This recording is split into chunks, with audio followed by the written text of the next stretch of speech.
Bonjour et bienvenue sur Médien TV. Le prix du litre de gasoil à la pompe plus cher que celui de l'essence. Tel est le constat des automobilistes au Maroc depuis quelques jours. Ce qui en dit long sur la flambée des tarifs des carburants accentuée par la guerre en Ukraine. Une flambée qui n'est pas sans conséquence sur le pouvoir d'achat des ménages. Quelle solution face à cette inflation qui commence à devenir extrêmement difficile à supporter? Ce matin, nous écoutons les conseils de l'économiste Ahmed Azirar qui est en direct avec nous depuis Casablanca. Bonjour professeur.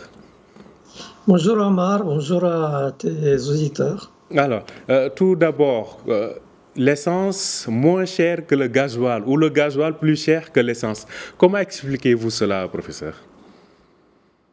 Oui, c'est une première.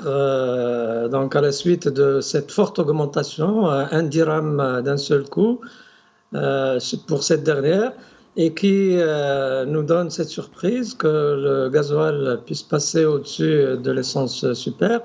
Donc, cela est une situation qui indique l'état du marché, donc les prix à ce niveau, et également l'état des stocks concernant cette matière et l'intensité de la demande qui frappe naturellement le gasoil. Alors, c'est une chose dans le passé que les Verts souhaitaient, puisque le gasoil est beaucoup plus sujet à pollution.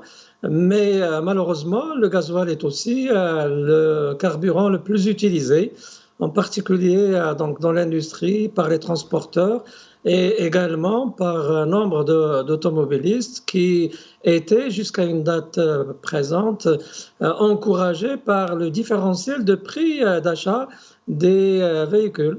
Alors, il se trouve qu'aujourd'hui, c'est une vraie surprise, donc liée autant à la structure du marché, à l'intensité de la demande qui frappe, et également au stock lié au gasoil.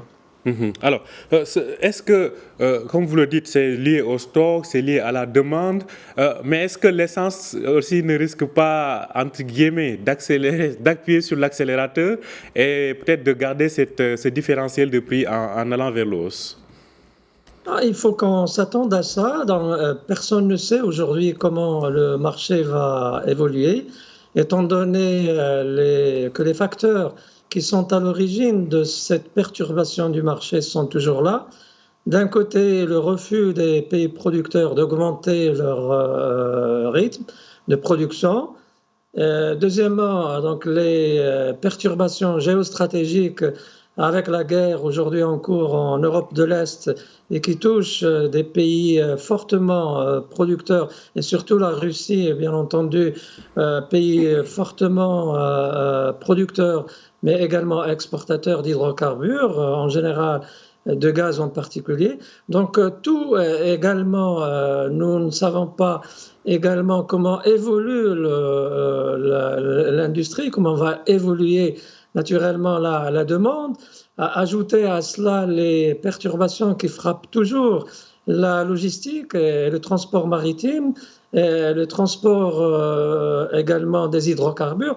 Donc tout cela et également la forte demande qui vient sur les transports, en particulier les méthaniers, puisque les Européens sont face à une situation existentielle, puisqu'ils doivent absolument assurer leur approvisionnement, étant donné les risques de coupure que risquent de subir l'approvisionnement à partir de la Russie. Donc tout cela entretient une incertitude sur le marché et également sur tous les facteurs pratiquement, aussi bien de production, de géostratégie, mais également de logistique. Donc tout cela est venu en même temps et donc il n'est pas exclu qu'à moyen terme, cette évolution des prix, des cours des hydrocarbures ne puisse malheureusement pour nous, bien sûr dépendants et importateurs, mais vous le savez, il y a de l'autre côté des producteurs et des fournisseurs, eux qui se frottent les mains et qui également vont réaliser des surprofits sur une conjoncture qui risque de durer malheureusement. Alors, on sait que depuis quelques années, avec la fermeture de la Samir, le Maroc ne raffine plus. Est-ce que cela n'est pas aujourd'hui un facteur qui contribue à compliquer cette situation, à rendre cette situation plus complexe à maîtriser, toute la chaîne de valeur, j'imagine? Oui, exact. On a fait confiance à l'évolution de la mondialisation à l'époque et on s'est dit, comme beaucoup de monde, qu'on pouvait s'approvisionner, surtout étant donné notre position maritime sur le détroit. On se disait que l'offre de produits raffinés était importante et qu'on n'avait pas à nous lester de frais excessifs de raffinage, surtout qu'on était de moins en moins compétitif à ce niveau, et également des frais de surstockage. Alors malheureusement, cette vision aujourd'hui ne se retrouve plus et on est en situation aujourd'hui où la souveraineté et la sécurité de notre approvisionnement l'emportent sur tout le reste.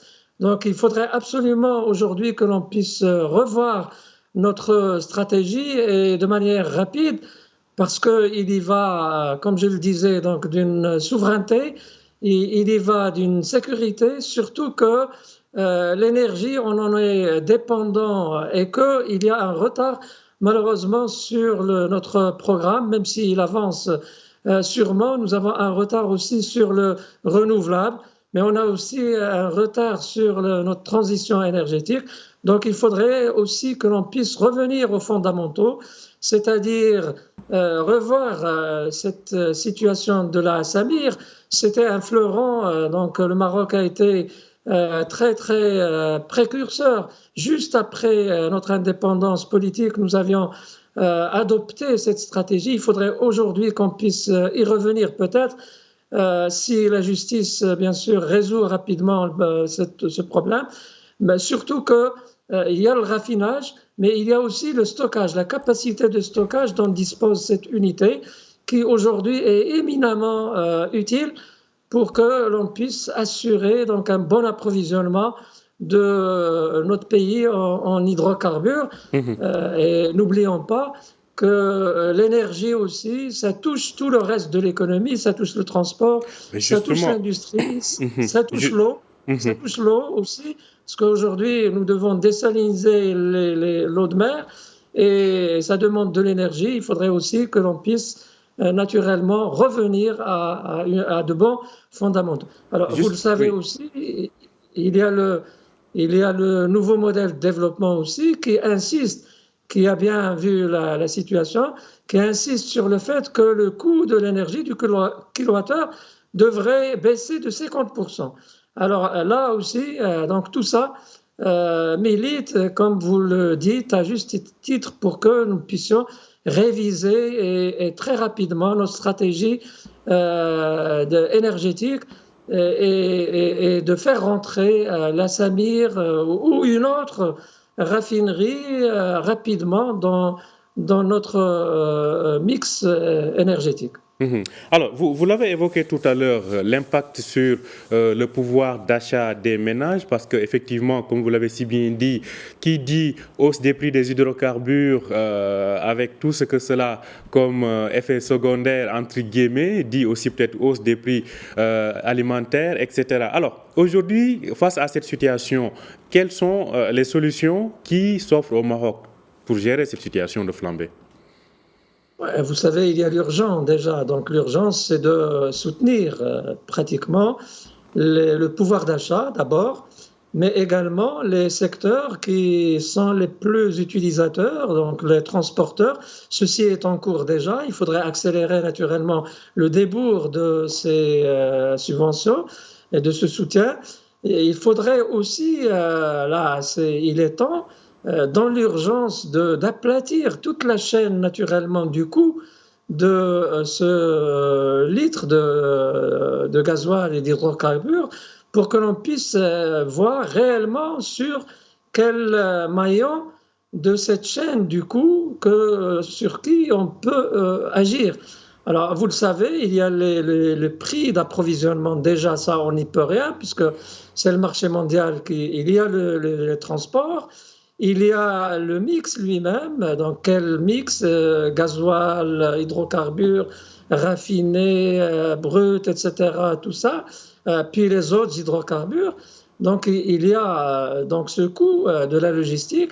Il y a la fiscalité qui frappe le produit, TIC, valeur ajoutée, tout cela. Il faudrait aussi voir quelles sont les possibilités, aussi bien pour les finances de l'État, mais également pour la compétitivité économique, pour le pouvoir d'achat des citoyens, pour qu'on puisse jouer très serré sur cette équation à triple inconnu. Alors, il y a aussi, Oui, pardon, professeur. il y a aussi, Allez-y. il y a aussi les marges des distributeurs, puisque vous le savez, c'est tout le secteur privé qui est aujourd'hui en jeu.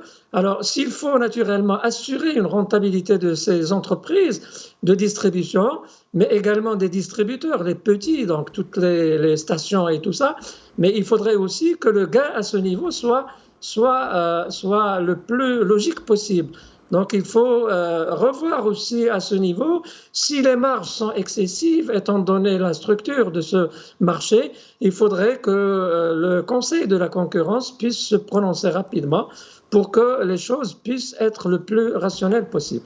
Donc il y va naturellement de tout un État, de ses finances publiques, de sa balance des paiements, de ses entreprises, de sa compétitivité, mais également des citoyens et du social. Surtout que nous sommes aujourd'hui, donc il faut que le butin aussi continue à être subventionné, ce qui est déjà le cas. Donc, et ça, c'est un poids énorme. Il faudrait que tout ce poids soit réparti de manière juste entre tous les intervenants. Alors, professeur, assez rapidement, est-ce que vous pensez, par exemple, comme ceux qui parlent de détaxer, en tout cas de baisser les taxes qui tournent autour ou qui gonflent les prix des hydrocarbures, selon vous, est-ce une solution? Et si oui, quel type de taxe il faudrait peut-être rogner pour permettre aux citoyens de pouvoir supporter ce coût? Vous savez qu'il y a la volatilité donc des prix, des cours. Donc, on espère, même s'il y a des doutes sur le fait que la baisse puisse intervenir rapidement, étant donné ce que nous vivons aujourd'hui, mais c'est une volatilité tout à fait conjoncturelle. Alors, l'État, bien entendu, est en train sûrement d'analyser la situation, et s'il le faut aussi que l'État mette la main à la poche en revoyant la TIC, notamment, à la baisse, tout dépend de l'impact. Donc il faudrait que les calculs soient faits de manière précise pour que l'on puisse voir quel effet la fiscalité aura sur la baisse des impôts. Mais si il y a un effet, et je crois qu'il y a un effet quand même, il faudrait qu'il puisse être utilisé, surtout que très rapidement ou à terme, bien entendu, les cours du brut se reviendront à des niveaux acceptables. Donc, alors, assez rapidement, professeur, oui, vous avez, désolé de vous interrompre, mais on voit que cette situation qui concerne aujourd'hui le Maroc n'est pas singulière. C'est le cas de toute la planète pratiquement, sur le continent aussi c'est le cas. On a même des pays producteurs d'hydrocarbures comme le Nigeria qui sont carrément à court de carburant parce qu'ils ne raffinent pas. Assez rapidement, quelle est la situation sur le plan continental? Assez rapidement, professeur, parce qu'on est pressé par le temps. C'est aussi, vous avez très bien fait d'élargir pour l'Afrique parce que nous sommes tous dans la même situation. Alors, sur les 54 pays africains, 43 sont dans la situation marocaine. Donc, nous allons subir le poids du coût excessif, bien sûr, sur le marché, mais également beaucoup de pays vont aussi subir le poids double des effets de l'énergie, donc sur les produits alimentaires, sur les engrais, sur les métaux, mais également les situations qui touchent aussi bien leurs importations, mais également leurs exportations. Donc ça, c'est aussi la situation. Mais il y a naturellement quelques pays bien heureux. Vous avez cité l'énergie, l'Angola, l'Algérie à côté, alors qui vont encaisser un surprofit conjoncturel, mais avec des différences aussi. Alors l'Algérie, par exemple, va tout payer, tout passer vers les importations d'alimentaires et d'autres produits, puisque l'Algérie importe pratiquement tout, et donc il n'y aura pas d'effet véritablement bénéfique sur leur trésorerie. Alors, mais la situation en Afrique est beaucoup plus complexe, vous le savez, en matière énergétique, puisque l'Afrique, la priorité, c'est surtout de fournir de l'énergie aux Africains. Aujourd'hui, la priorité est à ce niveau, donc il faudrait activer le collaboratif entre les Africains. Alors, je pense notamment, puisque vous avez cité le Nigeria, donc je pense au gazoduc transafricain qui peut aujourd'hui être une solution rapide à une problématique aussi bien d'Afrique francophone de l'Ouest, mais également européenne. Alors, je pense aussi à tout le collaboratif en matière industrielle, donc la chaîne de valeur électrique et énergétique. Et là aussi, il y a à faire. Je pense aussi à tout le collaboratif en matière de renouvelables. Alors, le Sahel et son soleil. Merci, professeur. Bien sûr, et toute la transition énergétique. Donc, tout ceci, il y a un collaboratif donc, pour résoudre les problèmes interafricains. Et ça, le Maroc et l'Afrique de l'Ouest peuvent être des acteurs importants. Merci beaucoup, professeur Ahmed Azirar. Je rappelle que vous êtes économiste. Vous nous parliez depuis Casablanca à propos donc de cette flambée des prix des hydrocarbures. Je vous souhaite une très bonne journée, professeur. Bonne journée à vous. Merci bien. Merci. Merci à vous aussi de nous avoir suivis. Je rappelle que vous pouvez retrouver cet entretien sur notre site www.medianews.com. Bonne journée, bonne suite de programme sur Médien TV.